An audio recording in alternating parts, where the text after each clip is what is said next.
네, 우리가 지금 공포와 불안의 신경생물학적인 기전에서 들어봤는데요. 심리학이라고 하지만 사실 뇌 이야기가 굉장히 많이 나왔죠. 편도체. 보통 뇌과학자들은 편도체를 아믹달라라고 많이 이야기를 합니다. 그래서 아믹달라라고 계속 얘기를 하면서 우리가 이제 편도체와 전전두엽의 관계도 봤고요. 그리고 이 공포 불안 반응 자체가 굉장히 다면적인 반응일 수 있다라는 이야기도 들었고, 그리고 무엇보다도 확실한 위험과 불확실한 위험 사이에 차이가 있다라는 것을 이제 보여주셨는데요. 불확실한 위협과 확실한 위협의 차이는 코로나19를 통해서도 느낄 수 있었던 것 같아요. 처음에는 언제 어떻게 걸리게 되고 그렇게 되면 뭘 해야 되지. 굉장히 그 위험 자체의 불확실성이 굉장히 높았는데 여전히 불확실한 위험이긴 하지만 이제는 우리가 조금 익숙해지기도 해서 그 불확실한 위험이 조금은 더 확실한 위험으로 다가오는 부분도 분명히 있을 것 같습니다. 그래서 굉장히 요약도 잘해주셔서 이 강연 재밌게 들었고요. 자, 오늘 준비되어 있는 이 뇌과학자들의 세계 뇌의 주간 그 강연의 거의 마지막 순서까지 왔습니다. 이게 해외에서 발표를 하게 되면 아마 바로 앞에 연자분과 가끔씩 헷갈릴 수도 있을 것 같아요. 우리가 허주연 교수님 강의 들었고 이제 허지원 교수님 발음을 그 강연을 들었는데 우리가 발음을 대충 하게 되면 허주연, 허지원 비슷하게 들릴 수도 있는 것 같아서 네, 참 주의해서 발음을 제대로 해야 될 것 같은 이름들입니다.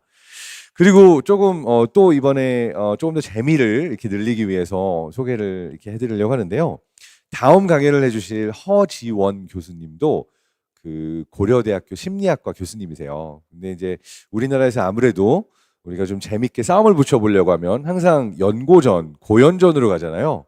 바로 전에 연세대 심리학과 허주연 교수님의 강연을 들었다면 이번에는 고려대학교 심리학과의 허지원 교수님은 자, 연세대와 고려대를 좀 비교해서 봐주시면 재미가 있지 않을까 생각이 됩니다. 연구 분야도 굉장히 흥미롭습니다. 바로 언택트 시대, 언컨택트 시대 그 우울증과 뇌인데요. 지금 현재 2018년부터 가상현실 기반 정서 조절 프로그래밍 연구도 하고 있고요. 그리고 우울증 개선 연구도 많이 하고 계신 허지원 교수님입니다. 저와는 올해부터 카카오 임팩트 재단에서 이 디지털 격차 해소를 위한 그 일을 같이 하게 되는 또 이사로 같이 활동도 하게 돼서 좀 연이 있는 교수님입니다. 자, 그러면은 더 소개 길게 하지 않고요. 언택트 시대의 우울증과 뇌 허지원 고려대학교 심리학과 교수님의 강연을 청해 듣도록 하겠습니다. 예, 소개 말씀 감사합니다. 고려대학교 심리학부 허재원입니다. 예. 고연전 얘기하셔갖고 지금 갑자기 텐션이 확 올라왔는데요. 일단 해보겠습니다. 언택트 시대의 우울증과 뇌라고 하는 이제 주제로 강의를 준비했습니다. 강의는 일단은 그 우울증 추세가 그래서 어떤지, 그리고 관련된 뇌 연구가 뭐가 있는지, 그래서 거기에 우리가 어떻게 대처해야 되는지 순서로 준비를 해봤습니다. 사실 코비드 19 이후에 우울증이 증가하고 있다는 연구들이 좀 지속이 됐었습니다. 사실 이제 굉장히 여러 연구팀들이 동시다발적으로 해당 연구를 진행을 했고요. 이 메타 연구라고 하는 건 그 여러 가지 연구들을 다 한꺼번에 통계적인 분석 방법을 통해서 뭐 이런 결과도 있고 저런 결과도 있는데 그래서 뭐 어땠다는 거야 하고 요약본을 말하자면 내는 연구인데요. 이 메타 연구에 따르면 사실은 여기 이제 보시면 우울과 관련돼서 표집 전체 인구의 한 45% 정도가 우울하다. 불안하신 분들도 한 47%. 그리고 그 외에 이제 뭐 수면 장애 겪고 있으신 분들도 이 정도로 많습니다. 그러니까 사실은 코비드 19 이후에 좀 평정심을 갖고 사는 게 상당히 어려워진 것이 맞습니다. 근데 이제 지금 듣고 계시는 선생님들이 어떠신지 모르겠는데 나는 그렇게까지는 우울하지 않은데 이런 생각들을 하실 텐데요. 초반에 수집했었던 연구들에 따르면 실제로 많은 정신병리들이 증가했었던 것은 사실입니다. 그런데 생각보다 사람들이 적응을 잘합니다. 앞서 이제 이승 교수님도 말씀해 주셨었지만 적응을 잘해서요. 우울이 다시 이렇게 좀 우울이라든지 심리적인 고통의 양상들이 다시 제자리를 찾아오는 경향을 띱니다. 물론 그렇다고 해서 모든 사람들이 우울하지 않다는 건 아니고요. 코비드 이전부터도 사람들은 원래 우울했습니다. 원래 우울하고 고독하고 외로웠는데 이제 그 정도 수준으로 다시 돌아왔다는 거죠. 또 다른 연구, 이제 영국 대규모 연구에서도 수만 명을 대상으로 연구를 해봤을 때도 마찬가지로 다시 우울, 뭐 불안 이런 것들이 제자리를 되찾고 있었습니다. 근데 물론 이제 요런 추세선으로 봤을 때는 생각보다 괜찮구나 이렇게 생각할 수는 있겠지만 이 연구자들이 계속해서 강조하고자 했었던 건 뭐였냐면 여전히 그래도 취약한 군이 분명히 있다는 거죠. 코비드에 노출이 되었을 때 여성이거나 아마 이제 지정성별 여성을 얘기를 한 걸 텐데 여성이거나 나이가 어리거나 교육 연한이 낮거나 그래서 이제 가용한 인지적인 자원이 부족하다던가 수입이 적거나 기존에 정신병리가 있었거나 혼자 살거나 등등의 이제 여러 가지 위험 요인들이 아이가 있거나 이런 여러 가지 요인들이 실제로 이분들의 정신건강 위험 요인이셨던 거예요. 그래서 가장 먼저 타격이 받는 분들은 요 분들이었습니다. 아까 사실은 사전 질문을 올려주신 분이 계셨었는데 코로나 시대의 우울증과 관련하여 불평등은 어떤 영향을 미치고 있는지 이 질문을 주신 분이 계세요. 이 질문을 주신 분은 앞으로 이쪽 연구를 꼭 하셨으면 좋겠고요. 사실 이게 저희의 큰 화두입니다. 정신건강은 절대로 평등하게 오지 않아요. 정신건강 문제도 역시 절대로 평등하게 저희가 피할 수 있는 그런 부분이 아닙니다.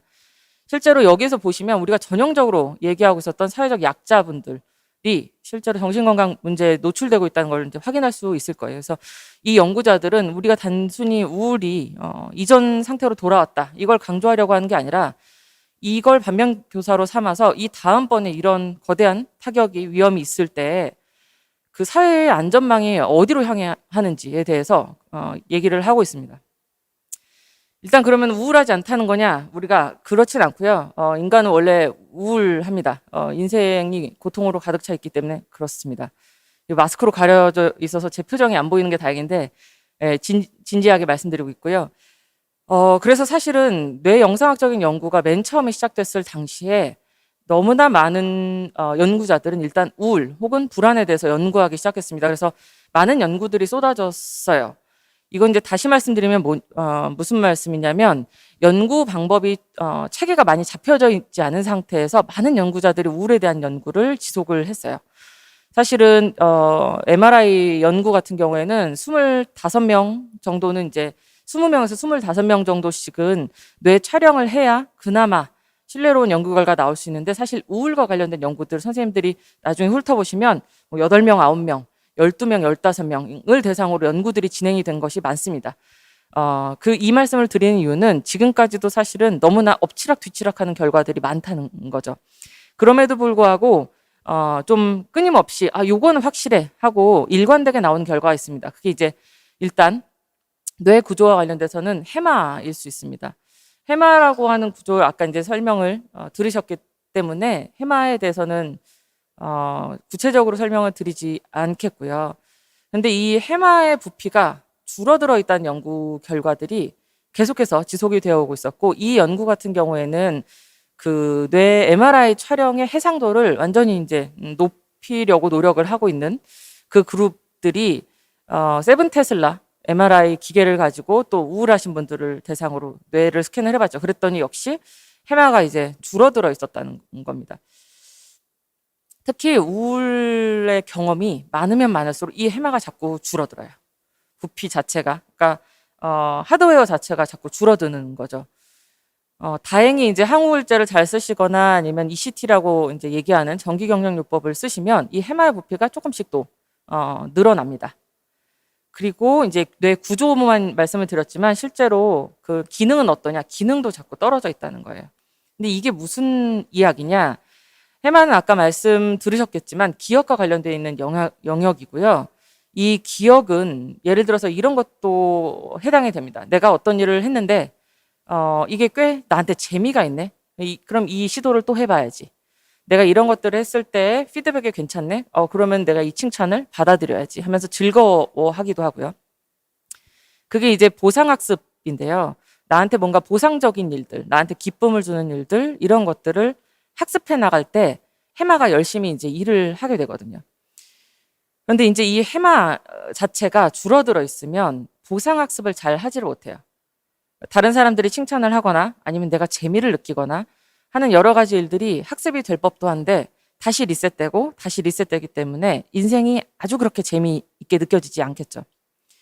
그래서 이런 보상 경험의 학습이 이제 저하된다는 그런 부분도 있고요. 일단 그래서 많은 연구자들은 이 우울한 환자분들의 보상 시스템에 대해서 주목하기 시작했습니다. 이게 이제 그 해마를 포함한 여러 영역들이 보상 회로를 구성을 하고 있는 건데요. 실제로 일반 발달을 하거나 아니면 뭐 우울이 크게 없는 분들, 조현병이 없거나 하시는 분들은 나한테 보상적인 자극이 들어오면 이 뇌의 그 서킷 그 회로들이 굉장히 활발하게 움직이기 시작합니다. 그런데 여기서 이제 저희가 주목하고 있는 증상 중에 하나는 이 아네도니아라고 하는 증상입니다. 무쾌감증이라고 이제 번역을 주로 하고 있는데요. 우울의 또 다른 이름이기도 하죠. 그러니까 즐거운 상황에서 뭐 맛있는 음식을 먹었거나 좋은 친구들과 같이 있거나 할 때 쾌락을 느껴야 하는데 그 쾌감을 느끼지 못하는 증상을 얘기를 합니다. 그러니까 이런 무쾌감증들은 우울하신 분들이 많이 호소하시는 부분이에요. 그러니까 어떤 우울하신 분들은 나 우울해 이렇게 직접적으로 얘기하시는 분들이 있는가 하면 어떤 분들은 뭘 해도 재미가 없어요. 이렇게 말씀하시는 분들이 계시거든요.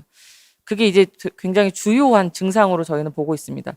그래서 이 무쾌감증이 왜 일어나는지 이게 이제 보상 과정이 혹은 보상 회로의 이상성으로 저희가 보고 있고요.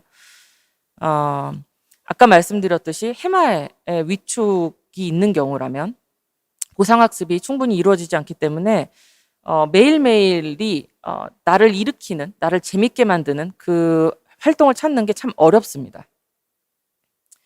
다른 한편으로 말씀드릴 것은 이 해마가 줄어들어 있다는 건 다른 한편으로 힘든 일이 있을 때 슬픔을 경험을 할 때 이걸 내가 좀 어느 정도로는 소화를 시켜야 되거든요.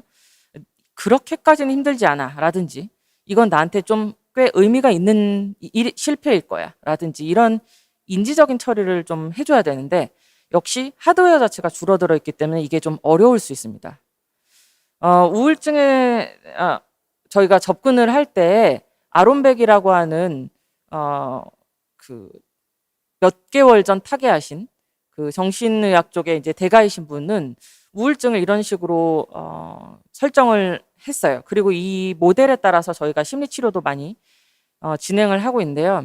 이 모델에 대해서 설명을 하는 것도 사실은 너무 오래 걸리기 때문에 간단히만 말씀을 드리면 우리가 갖고 있는 핵심 신념이란 게 있습니다. 크게는 뭐 나는 사랑받지 못할 거야. 아니면 나는 실패를 하는 사람이야. 항상 실패하는 사람이야. 아니면 나는 태어나지 말았어야 되는 가치 없는 사람이야. 이런 여러 가지 핵심 신념들이 있으면 다른 사람들이 그냥 사소하게 던지는 이야기 혹은 중립적인 이야기 이런 것들을 이제 촉발 사건이라고 하는데 이런 것들에 대해서 갑자기 머릿속에 여러 가지 생각들이 떠올라요. 저 얘기는 내가 이제 이쪽 공부를 하지 말라는 뜻인가? 저런 얘기는 내가 별로 가치 없다는 뜻인가? 이런 식의 머릿속에 아주 즉각적이고 자동적으로 떠오르는 생각들이 있습니다. 근데 이렇게 부정적으로 떠오르는 여러 가지 생각들은 결국에는 우리 행동을 위축되게 만들거나 아니면 우울감을 경험을 하게끔 만들겠죠. 그러니까 사실은 저희 전통적으로는 심리치료를 할 때 이런 생각들을 좀 다루게 되죠. 결국에 어떤 실패 경험을 할 때 나는 그냥 이만한 사람인가 봐 하고 선을 긋는 것도 우리의 생각들. 그냥 나는 여기 머물러 있어야지 하고 이제 만드는 그런 행동의 위축들 혹은 아니야 그래도 여기에 어떤 의미가 있을 거야 하고 생각하는 것들 이런 것들은 다 우리의 머릿속에서 자꾸 일어나는 일들입니다.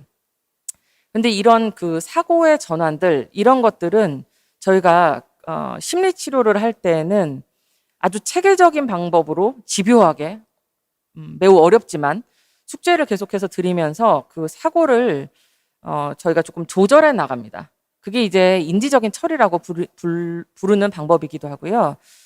그런데 이제 문제는 뇌 구조가 이상하거나 혹은 기능이 좀 이상하거나 이 이상이라고 하는 단어는 요새는 사실은 많이 쓰지 않는 추세고 그러니까 이상이라고 하는 단어는 통계적으로 약간 벗어나 있다는 뜻으로 생각을 해주시면 됩니다. 정상 이상 뭐 이런 느낌이라기보다는요. 어쨌든 구조나 기능이 어떤 한쪽으로 좀 치우쳐져 있다고 한다면 그걸 다시 저희가 조절은 해드리긴 해야 되거든요. 근데 이제 먼저 잠깐 말씀드릴 부분은 아까 그 세븐 테슬라 이용했었던 그 뇌 연구에서도 뭐라고 얘기하냐면 뇌 기능에 대해서는 너무나 여러 가지 이질적인 그런 결과들이 나오고는 있다. 뭐 이런 얘기들을 하고는 있는데요. 그럼에도 불구하고 계속 나오는 얘기는 이 전전두피질에 대한 부분입니다. 우울에 있어서 전전두피질은 어떤 일을 하냐면 우리의 정서를 조절해주는 일을 해요. 그래서 조금 아주 심각한 우울이 아니신 분들은 우울감을 조금 경험을 한다. 오늘 뭐 날씨가 이렇고 아니면은 내가 그날따라 일이 조금 잘 안 풀렸고 이러면 누구든지 우울감을 경험을 할 수 있겠죠. 그러면은 선생님들이 머릿속으로 어떤 여러 가지 노력들을 하면서 정서 조절을 하시려고 하실 거예요. 그때 이제 뇌가 열심히 이제 기능을 하게 될 겁니다. 특히 요런 여러 가지 영역들이 이모션 레귤레이션, 정서 조절을 위해서 열심히 일을 한다. 이렇게 생각을 하시면 돼요. 그래서 뇌의 기능을 저희가 측정을 하게 되면 이 인지적으로 막 조절을 하고 있는 어떤 사건이 있을 때 그걸 자꾸 재평가하려고 하고 아니야 그래도 이거는 뭐 나한테 도움이 되는 얘기였을 거야 이런 것들이죠. 이것들이 사실은 우리가 열심히 노력을 해서 우리의 정서를 조절을 하려고 하는 그 패턴들이에요. 근데 하나 짚고 넘어가자면 요새 심리치료 트렌드는 이런 정신승리 이런 것도 약간은 쓰지만 다른 측면도 조금 강조를 합니다. 뭐냐면 이제 받아들이는 것. 실패를 한 거는 실패를 한 거거든요. 거기서 이제 정신승리를 할 때 도움이 되는 경우도 있지만 안 해야 될 때가 있어요. 그냥 그거는 실패였을 뿐이거든요. 그래서 일단은 요런 여러 가지 영역들이 아까 말씀드렸었던 인지 조절 혹은 인지적인 정서 조절을 위해서 열심히 일을 하는 영역들이에요. 근데 이게 이제 저희 연구팀에서 연구했었던 부분이기도 한데 이게 뭐였냐면 일반적으로 느낄 수 있는 우울감 말고 그 주요 우울 장애라고 해서 진단이 나올 정도의 우울하신 분들을 모셨어요. 그리고 나서 이제 이분들한테 조금 슬픈 얼굴 표정들을 자꾸 보여드렸거든요. 그런데 그 슬픈 얼굴 표정을 볼 때마다 요 뇌 영역들이 과도하게 활성화되었습니다. 그러니까 너무 열심히 일을 하는 거예요. 이 너무 열심히 일을 하는 이 영역들을 나중에 찾아봤었더니 이 영역들이 아까 말씀드렸듯이 막 인지적으로 조절하고 아니야 괜찮아 이런 일을 담당하는 뇌 영역들이 너무 과도하게 활성화된 걸 확인을 했어요. 이게 무슨 뜻이냐? 그냥 지나가도 되는 사건들이거든요. 받아들이거나 아니면 그럴 수 있어 이렇게 하고 넘어가도 되는 일들인데 갑자기 전두엽의 모든 그 기능을 다 집중해서 자꾸 열심히 뭔가 처리하려고 하신다는 거예요. 안 그러셔도 되는데. 특히 이렇게 전두엽을 막 끌어다가 일을 하시는 분들은 특징이 있었어요. 아까 말씀드렸듯이 역기능적인 혹은 자동적인 사고들 이런 것들이 자꾸 올라오시는 분들은 이 앞니말을 좀 지나치게 쓰신다는 거죠. 무슨 말씀이냐면 요 자동적인 사고 중에 대표적인 신념 하나는 뭐냐면 일에 대한 부분이에요. 내가 항상 잘하지 않으면 사람들 나 무시할 거야. 내 진짜 모습이 알려지면 사람들 나 무시할 거야. 일에서 성공하지 않으면 그건 내 인간으로서의 실패야. 이런 완벽주의적인 자동적인 신념도 있고요. 어떤 분들은 모든 사람들이 나를 칭찬해줘야 해. 모든 사람들이 나를 싫어하면 안 돼. 이런 인정에 대한 역기능적인 신념도 있어요. 그런데 저희 연구 결과에 따르면 이 일에 대해서 완벽주의적으로 뭔가를 너무 열심히 하려고 하시는 분들은 부정적인 표정들, 슬픈 표정들을 보면 자꾸 앞니말을 너무 열심히 가동시킨다는 거예요. 다시 말씀드리면 여러 가지 정말 우울증과 관련돼서는 뭐 뇌 구조 혹은 뇌 기능과 관련돼서 너무나 많은 연구들이 있지만 일단 첫 번째로 해마 영역들이 줄어들어 있는 것 이것과 관련돼서는 무쾌감증과 관련돼서 이제 연구 결과가 계속 나오고 있다는 것 그리고 기능과 관련돼서는 좀 뇌가 쉬어가도 되는데 좀 지나치게 일을 하고 있는 우울한 뇌가 분명히 있다는 거죠. 그럼 여기에서 저희가 알 수 있는 부분은 뭐냐면 첫 번째로는 이 무쾌감증과 관련돼서 우리가 바꿀 수 있는 건 우리가 알아서 바꿔야 돼요. 그러니까 해마 크기가 줄어들어 있다는 거 그럼 그대로 살아야 되냐 그게 아니라 뇌에 우리가 알아서 좀 자극을 줘야 되거든요. 그게 뭐냐면 내가 뭘 좋아하지? 이걸 조금 알았으면 좋겠어요. 내가 어떤 커피 맛을 좋아하지? 내가 누구랑 있을 때 재밌지? 이런 것들. 아까 언택트 시대의 우울증이라고 한 제목을 보셨을 텐데 특히 사회적으로 거리두기를 하면서 실제로 우울감이 많이 늘어난 것은 사실이었어요. 그런데 사실 생각보다 많은 사람들은 내향적인 측면도 갖고 있거든요. 그래서 이 코로나가 이제 창궐하면서 실제로 모임들이 줄었죠. 그러면서 조금 편해지신 분들이 있어요. 불필요한 사회적인 접촉을 안 해도 되고 혼자 있는 시간이 길어지면서 자기가 뭘 좋아하는지를 이제 알기 시작한 거예요. 난 이런 맛의 차를 좋아하는구나. 난 이런 영화를 좋아하는구나. 이렇게. 그래서 본인들이 좋아하는 혹은 나에게 쾌감을 줄 수 있는 일들의 목록을 작성하기 시작한 거죠.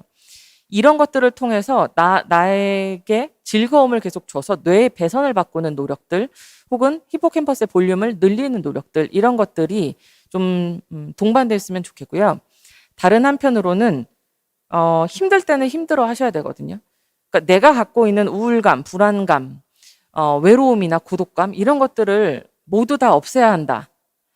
이런 것들을 극복해야 한다. 이거는 사실은 옛날 트렌드고요. 이거를 극복한다조차도 사실은 저희는 증상의 일부로 봅니다. 그것보다는 그냥 힘들 때는 힘들어 해야 돼요. 누가 나에 대해서 비판적인 얘기를 하면 그렇구나. 내가 요거는 잘못했구나 하고 넘어가야 되는 거거든요. 괜히 거기서 전두엽을 막 끌어당겨서 그걸 자꾸 방어하려고 하거나 정신승리를 하려고 하기보다는 그냥 슬퍼할 때는 조금 슬퍼했으면 좋겠습니다. 네, 제 강의는 여기까지고요. 뇌의 구조, 기능에서 받아들일 수 있는 여러 가지 메시지들을 선생님들 삶의 안으로 좀 통합해서 받아들이면서 우울감을 같이 어떻게 품고 갈 수 있는지에 대해서 인사이트를 좀 가지는 기회가 됐으면 좋겠습니다. 여기까지 하겠습니다. 감사합니다.